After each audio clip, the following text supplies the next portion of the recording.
Europe. நம்ம இதுக்கு முன்னாடி என்ன சொல்லிட்டு இருந்தோம்? நேட்டோல இருந்து அமெரிக்கா வெளியே வரதை பத்தி ட்ரம்ப் யோசிச்சுட்டு இருக்காருன்னு சொன்னோம்ல.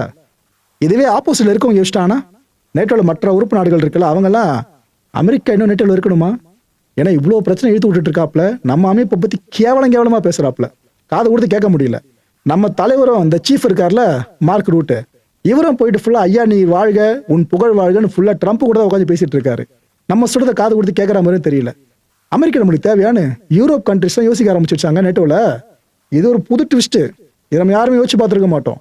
ஆனா ஒண்ணு மட்டும் நடக்க போது தெளிவா தெரியுது. ட்ரம்ப்பா வெளியே வரலாலும் பரவாயில்ல, இவங்களும் அமுச்சு விட்டுருவாங்க போல இருக்கு நேட்டோல இருந்து. அது மாதிரி ஒன்று நடக்குதுனாக்கா ஏற்கனவே நேட்டோ பலவீனமான அமைப்புன்னு சொல்லுவோம். அந்த பேர் இன்னும் பெருசா மாறிடும். ஈரானோட ஒட்டுமொத்த கோபமும் அமெரிக்கா மேல இருக்கா, அதுல முக்காவாசி கோபத்தை இஸ்ரேல் மேல காமிச்சிட்டு இருக்காங்களா, இன்னும் கால்வாசி கோபத்தை மிடில் ஈஸ்ட் ஃபுல்லா ஃபேஸ் பண்ணிக்கிட்டு இருக்கு. மிடில் ஈஸ்டோட காட்சிகளை பார்த்தே நம்ம ஒரு மாதிரி உருக்குலைஞ்சு போயிட்டோம். என்னப்பா இப்படி போட்டு அடிச்சிட்டு இருக்காங்கன்னு. அப்ப இஸ்ரேல் நிலைமை யோசிச்சு பாருங்க, என்ன அடி விழுந்துகிட்டு தெரியுமா? இப்போ கார்கள்லாம் அப்படி கரப்பாம்பூச்சி மாதிரி கிடக்குதுங்க, திரும்பி அவ்வளோ அடிச்சிட்டு இருக்காங்க போட்டு.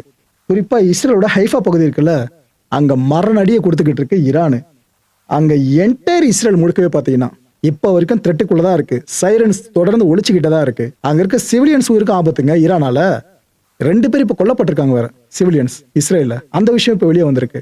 அந்த கட்டட இடிபாடுகள் இருக்குல்ல, மிசைல் வந்து ஹிட் பண்ணதுக்கு அப்புறம் நில குழஞ்சு சரிஞ்சிரும் பாருங்க, அதுக்குள்ள இருந்து சில பேர் ரெஸ்கியூ பண்ணிட்டு இருக்காங்க. அந்த வேலையை போயிட்டு இருக்கு. இன்னொரு பக்கம் அங்க அட்டாக் நடந்து முடிஞ்ச பிற்பாடு நெருப்பு பிடிச்சி எரியோல அதை ஃபுல்லா அணைக்கிற வேலையில அவ்வளவு வீரர்கள் வேற ஈடுபட்டு இருக்காங்க.